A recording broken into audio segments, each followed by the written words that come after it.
exactly what's going to happen. They put a bunch of money on it, and then a bunch of dumbos come around and go back and forth on whether it's going to happen or not. But the guys who made it happen in the first place are making a lot of money off of you.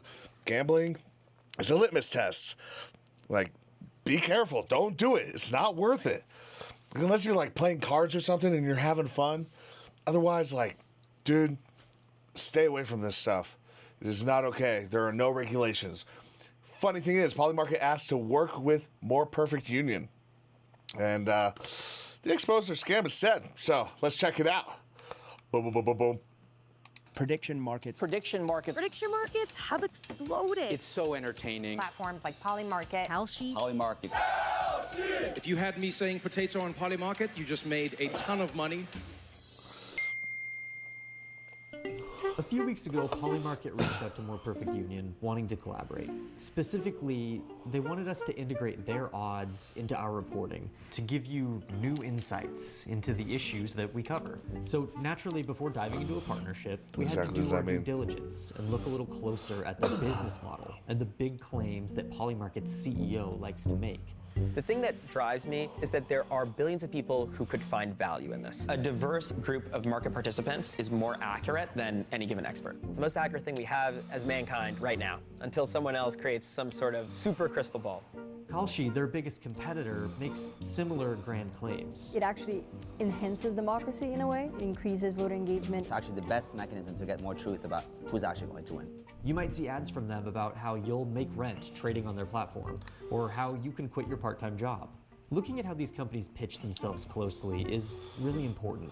Because the thing is, a bunch of scammers, and they are professionals at it. They got tech in their background, so that's what they utilize to steal your money. Markets don't just exist in a void. They're deeply related to the larger structural problems in our economy right now. At a time when every day has a new political or economic crisis, from multiple foreign conflicts, domestic unrest, sweeping layoffs supposedly due to AI, massive budget cuts to social welfare programs, and the crippling of the American retirement, Polymarket and Kalshi are seemingly offering working class people a solution. America's so job. Gain control of the chaos, get an inside edge on our rigged economy, and stand to make tons of money. But is that true? We dug into their marketing tactics, talked to experts, and went to their grocery store to ask, will prediction markets give working people more power? The long-term vision is to financialize everything and create a tradable asset out of any difference in opinion.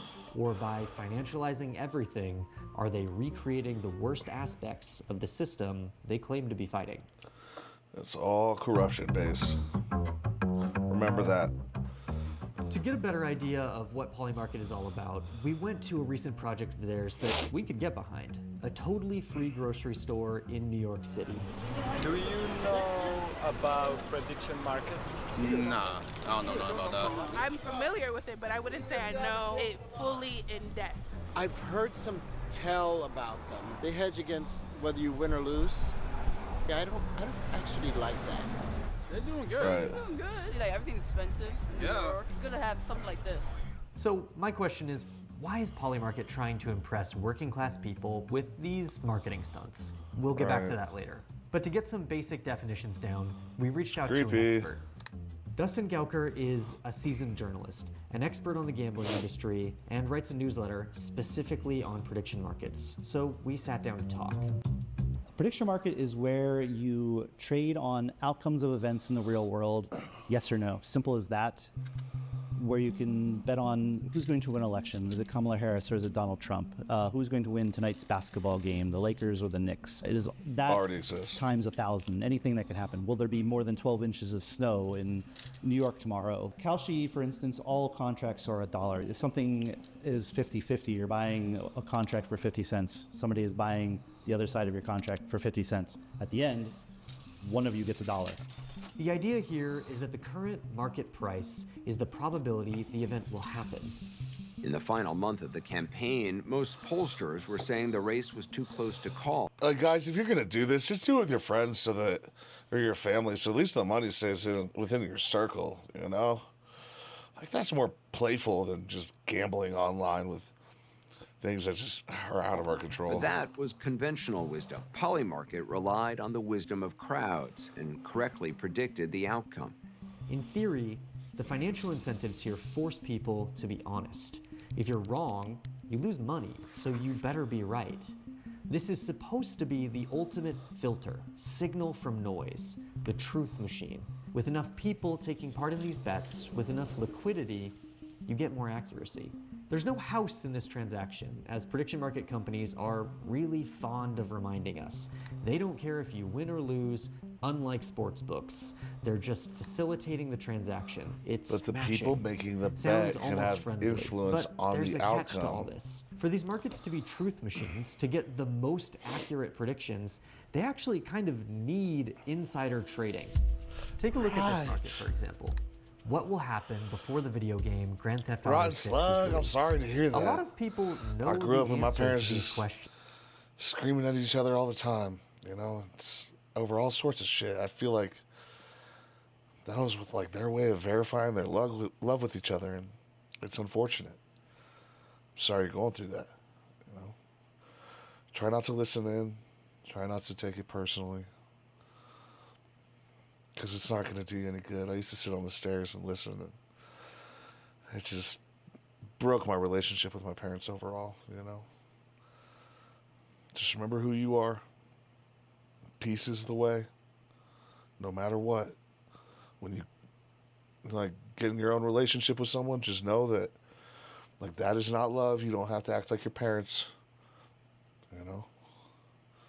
I'm sorry. Let's watch this. Let's learn about some goobers scamming the scammers, huh? Let's have fun. People who work on Drake or Rihanna's teams, or who work for their record labels. Maybe you work at OpenAI and you know the release date for GPT-6. You should probably place a big bet and get some money for that knowledge. The markets are meant to price the probability of the event, so they incentivize people who have high conviction, people who have insider information, to come collect their bounty by placing big bets on sure things. Placing these bets pushes the market probability in the right direction, making the prediction market more accurate because you know the answer. But it also means, in a lot of cases, these markets are inherently unfair. There's been advocates, including Polymarket CEO, that insider information gets us to the truth or gets us to more accurate probabilities. And honestly, not wrong. If that's the goal of a prediction market, you actually want insiders trading into it. This is Dr. Robin Hanson, seen I can't by believe many they're as just the so godfather frank of about modern it. prediction markets, held up by the Polymarket CEO as the expert. In a prediction market, there aren't investors. It's a betting market. We create the prediction market in order to learn things about the company. If the main purpose is to get more accurate prices, then basically we want as many insiders as we could. Insiders is great. See, that's just absurd. And like, how do you even legislate against something like this? I don't think you can. It's just like, if you have a high-ranking position in a company, like, you could just continue to make even more and more money. It's just like an extra income.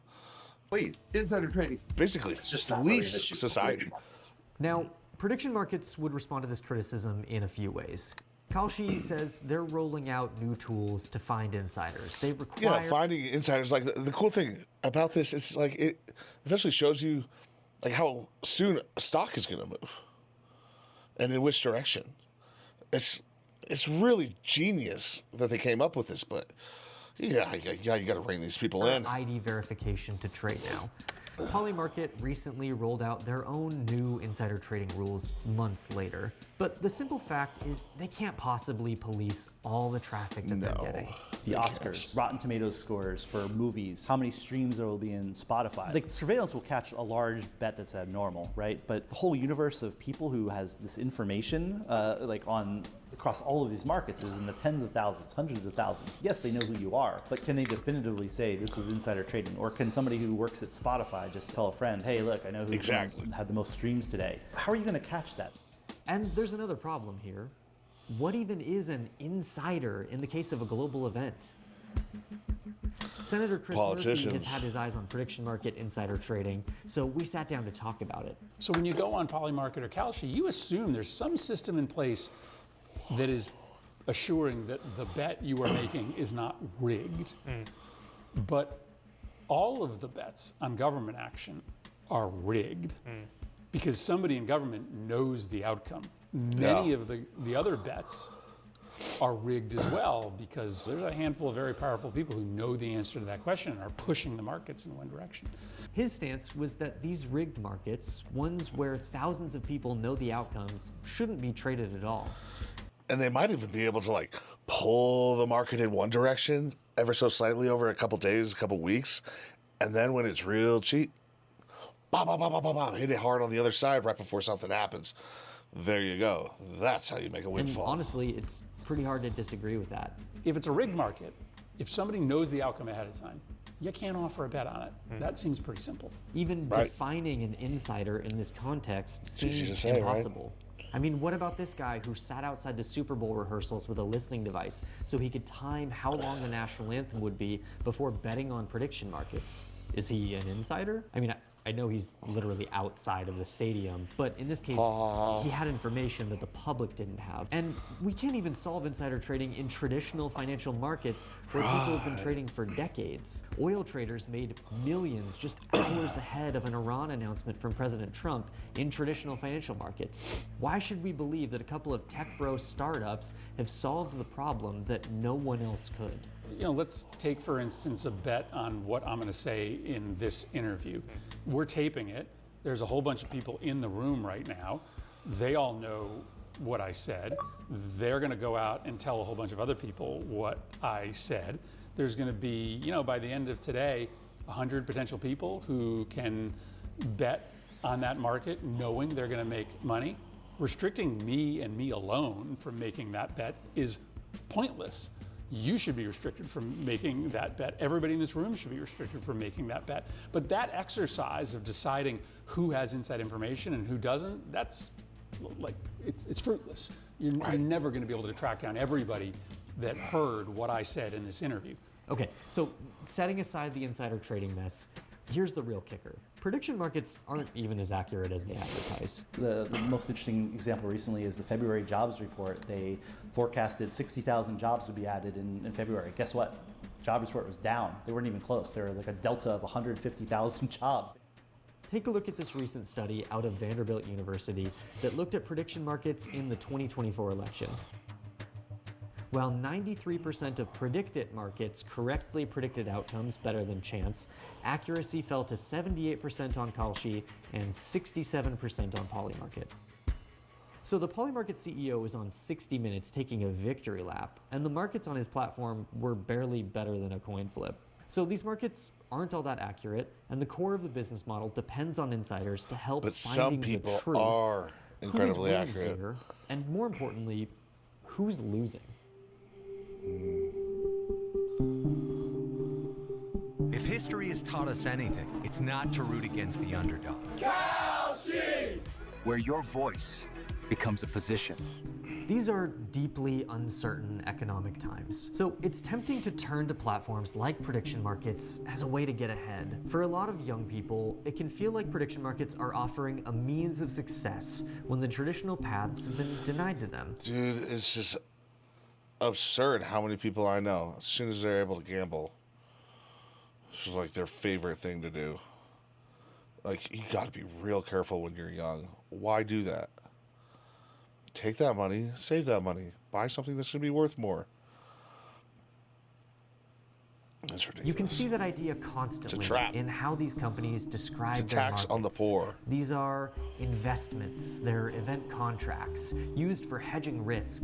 It's the democratization of finance. You can see it in how they talk about information. They're the future of news. They're covering all the breaking information. They're monitoring the situation for you. And you can see it in how they advertise themselves. The great thing is like a way to monetize your knowledge, same way like an Uber driver monetizes their free time by driving. Oh, that's totally different. That is not a good analogy. Monetize it in speculation. That's okay. No. I think this is the most pernicious part of prediction markets. The slick ads, the financial phrases, the PR stunts.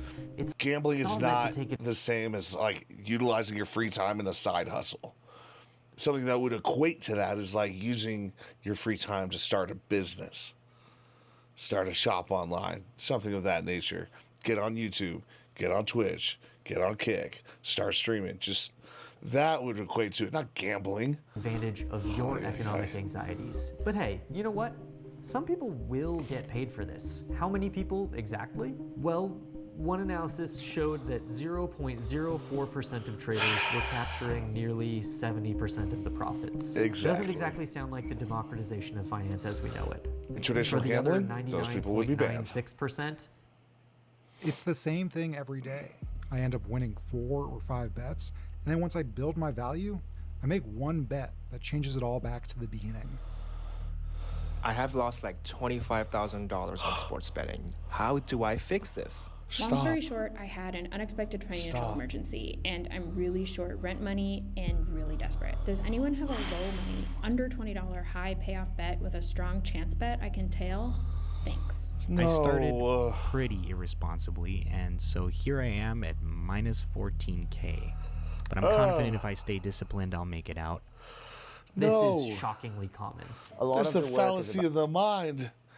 It's like built into our nature to think that like, oh, we'll come up again, and like that's the power of thought and everything. But these gambling markets are basically rigged against you to take advantage of that.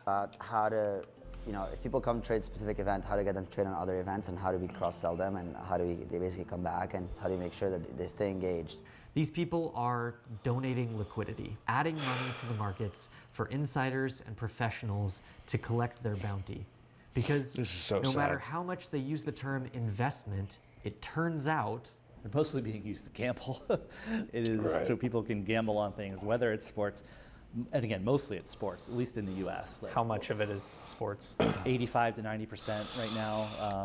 Kalshi is the leader in the U.S. At Polymarket, it's different. It's more like 40% is sports and 60% is everything else. But it's just people gambling. Take a look at the front page of Kalshi on any given day. It's basically all you'll see, sports. And when it's not sports, the other 10% seems to also be gambling. Some people are betting on whether or not the price of Bitcoin will go up or down. That's traditional trading, every right? 15 minutes. You can bet on whether or not clavicular will be the next Ayatollah of Iran. They might call them event contracts, but if you're betting on the Super Bowl coin toss, you aren't investing, you're gambling. But don't just take it from me. Look at this early ad Kalshi used to run. Sports betting is legal in all 50 states. No, it's not. By the way. Kalshi is now offering a $1 billion prize if you predict a perfect March Madness bracket. And the way that CEO Tariq Mansour promoted it is one of the most blatant examples of their direct appeal to working people. 90 minutes left to attempt generational wealth. That's the CEO of an online casino saying you owe it to your grandchildren to place bets at a time when Americans are making early withdrawals from their retirement accounts at record rates. Again, prediction markets are occupying this very strange position in the economy, where the message seems to be where you at, middle of the night, save nothing, and gamble everything. Be somewhere else in the world. So, given that these markets are obviously gambling, hope you're doing well. Why are they so interested in pretending that it's not? Historically, every time there's truly groundbreaking financial innovation, it has been called gambling. Well, first of all, they don't want you to know how much you'll probably lose.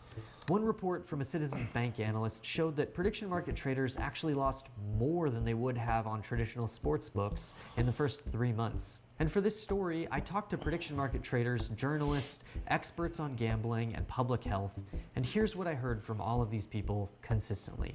We are in the middle of a gambling public health crisis, and this crisis is hitting young men particularly badly. We've taken a very addictive behavior and we've put it in the hands of everyone, everywhere, all the time. You don't have to make a trip to your bookie or to the casino. Place a bet on the game, any game. No restrictions. The casino is in your pocket. On prediction markets, the age of participation is 18 instead of 21. So get started. And you're telling me they're not taking advantage of the youth. These psychos are gonna rot, man. Even earlier. When you combine the addictiveness of these platforms, the availability, and the uncertain economic times, you get a potent combination. And being part of this wave of gambling crashing over young Americans, profiting from their suffering, it's not a good look. Which is why you'll notice that they're very careful with their language. It's why they've mostly stopped running ads using the word betting. It's why they shut down their short-lived CalShe program to partner with college kids and make campus clubs. It's bad PR. CalShe in particular is being taken to court in multiple class action lawsuits. This one claims that CalShe deceives sports bettors by pretending to not offer gambling. They even point out that all that no house stuff they're always talking about isn't strictly true. Sometimes CalShe, the company, is the one on the other side of the event contract, meaning they collect the full winnings if you lose. So I guess there is a house after all. But beyond the massive harms to our public health, the difference between the words investing and gambling is a difference of billions of dollars. If I'm Tarek Mansour, why do I absolutely want to be regulated by the CFTC and not by, say, the New York State Gambling Commission? Well, that's a no-brainer because you don't pay taxes to the state. The CFTC just exists to here, you can do markets. Do what you want. There's regulation around that, but if you're a state-regulated sportsbook in New York, you're paying a 51% tax. You have to pay a licensing fee to offer a sportsbook in that state, and then multiply that by every state that has sports betting that's been legalized. Regulated sportsbooks have to do something on problem gambling. They have to provide a number that people, if they want to get help, they can get help, tools to help them if they are in trouble. So they're just jumping through a loophole. Regulated federally by the CFTC, they get to dodge all of this. No high taxes, no onerous regulations, no restrictions on which states you can play in. This makes my blood boil, bro. Being sued by over a dozen states. Most of them Are you guys saying, using hey, this? Anybody watching this? Are you using this? How has it turned out? Be honest. Have you made money? Are you losing money? Do you gamble in other ways? Tell me, what's going on in this world? Am I being naive? Because I don't see this as an optional path by any means. I see this as a big SCAM, scam, bottom line under it. God. Clearly gambling, and you need to abide by our state laws, get a license, and provide protections. But the CFTC chairman is coming out in prediction markets defense. Today, the CFTC is taking an important step to ensure. This makes traditional gambling and casinos and everything seems so legit. Because at least they're paying their taxes, they're paying their registration fees, all that kind of nonsense. And they do kick out the guys who win a lot, which is unfortunate. But compared to this, what in the world? These markets have a place here in America. To those who seek to challenge our authority in this space, we will see you in court. And I'm sure this has nothing to do with the fact that Donald Trump Jr. is a strategic advisor to both CalShe and Polymarket. What do you know? Earlier in this story, we talked about the potential utility of prediction markets. And I want to be clear, I do think that's real. I think they do have the potential to aggregate information in a novel and useful way. But currently, it seems to just be that. Potential, not reality. Currently, it's gambling, sports betting, betting on war, and exploitation of economic anxieties. Does that make you feel better, guys? Betting on war? That's just sick. It's as low as it goes, right? Betting on murder in the name of democracy. Wow. What has happened to humanity? Everyone's just out to eat one another. Yet there are places in this world where people are peaceful, loving, and live day by day in the now and don't worry about this bullshit.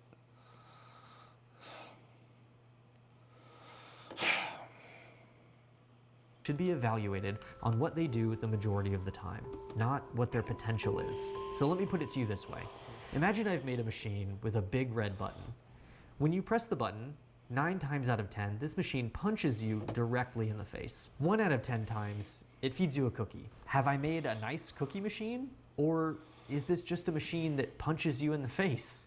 This is the reality of prediction markets. So, Let's get back to that Instagram DM. Yeah, that how do they started this scam whole the thing. scammers? As we were wrapping up our piece, we started to see more reporting on prediction markets that told us something important. We're actually just one outlet that they reached out to. Right. These companies now have entire networks of paid influencers and social media boosters. They even all these social media influencers and people at the top that get worshipped like they're celebrities. You know how much money they make? And they just keep it to themselves? Where is Robin Hood? You're looking at him. You guys give me follows, you give me subscribers, you give me attention, you buy my shit. Well, when I'm ready and I'm able to and capable of doing so, I'm going to help people fix their lives. I'm going to help heal the world. These people just amass hordes of wealth. And they give nothing back to the people. Nothing back to the average day citizen. They do not improve their communities. They do not clean up the streets, fix the potholes, improve public transportation. No. These billionaires with football teams and baseball clubs, they can't even build their own stadiums. They need the taxpayer to do it. Why? I don't get anything from it. I pay hundreds of dollars to go see a bunch of grown men play sports, some grown women play basketball. Why? None of them are giving back. Oh, they pretend to. They do some little charity things for the Instagrams, but comparatively to the amount of wealth that they've amassed, they do nothing. They buy themselves big, giant mansions, nice, fast, fancy cars, dinners that cost more than the amount of money that some people in this world make in a month to a year. Why? Does that help them sleep at night? Does that make you want to support them? Give them your subscribe? Give them your attention? Give them your donations? It's sickening. All these people, they're influencing you, influencing the masses, but they're doing nothing to change the world. Little by little, they might try just to make it look like they're doing something or to get zero on their tax returns, their tax payments. Amazon, what do you pay for taxes?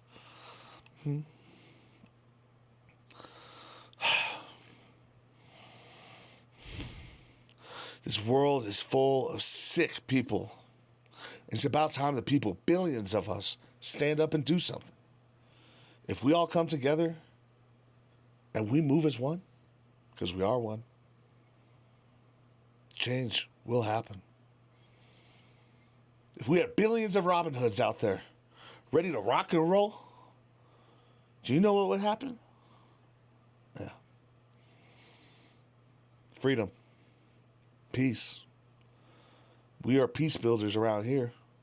You got a problem with that? Sayonara, get out of here. But if that's you, you want to see change in the world, stick around. Help me out. I'll help you out. What goes around comes around. We reap the plants from the seeds we sow. And I got nothing but love for people. Except those who do damage, violence, corruption, coercion, making secret deals behind doors to... That's facts, folks. That's facts. Peace and love. Reach out specifically to young female influencers to attract more women to the industry. And they're courting powerful players from both parties to help them open doors in Washington. This is clearly all part of their broader strategy. These PR stunts, the free grocery store, the influencer networks, all just make it easier for them to prey on economically vulnerable working people. That's why some people, like AOC, have called for advertising bans, modeled off tobacco regulations. Prediction markets are clearly, obviously gambling, and they should be regulated at the state level by the proper authorities, the ones who will actually hold them accountable, make them provide reasonable protections, change the way they advertise, and who they can put their online casinos in the hands of. And beyond that, some type of markets, they probably shouldn't exist at all, as Senator Chris Murphy proposed. The cost of financializing everything can be seen in this one quote from the Kalshi subreddit. Love don't cost a thing, folks. Took a loan of $2,000, had $1,000 to my name. Love went one all another. in, had a pretty good 5 days run, lost everything. What should I do? Rent, Stop. phone bill, everything is coming in a few days. I tried taking the risk to move my mom out and make her proud, but I have failed her and myself. Please give me some Stop advice. gambling. Just stop. Alright, guys. Thanks so much for watching. If you like this video, be sure to like and subscribe to get more and more Perfect Union directly in your feed. And if you have other ideas for stories that you'd like us to investigate, be sure to leave them in the comments below. Absolutely. Guys, do the same. Go over to More Perfect Union. Hit that subscribe. Hit that like. These guys are true journalists. You know, it's, journalism's rare these days. And we really got to support these guys. And, yeah, hopefully they can enlighten some people to make wiser choices and decisions with their money and their futures, their now. I hope you guys are doing well. Work hard, guys. Find something that you really love and move after it. And you're feeling lazy, okay, hit that snooze button, that's fine. But get up when the next bell rings and get to work, even on your days off. Focus on you and becoming better every single day. I know it's difficult at times, like Rotten Slug here is in the comments, parents fighting in the other room. Like, tune it out. I know it's hard. Stay strong. Be you. Forgive them. And forgive yourself. Find something that you love and you're passionate about and make it happen. Whatever comes to your mind, listen to that little whisper in the back of your head. Meditate on it. Lean up against a tree outside. Sit on the ground. But don't gamble. Please. For the sake of us all. Anyways. On to the next video, guys. It's been real. I hope you enjoyed it. Comment down below if you've been messing with these markets and the outcome. Let's start a conversation. This is a community. We're here for each other. This world's going to fix itself, and it's the best time to be alive. We're going to see it happen. So there's that. Be excited.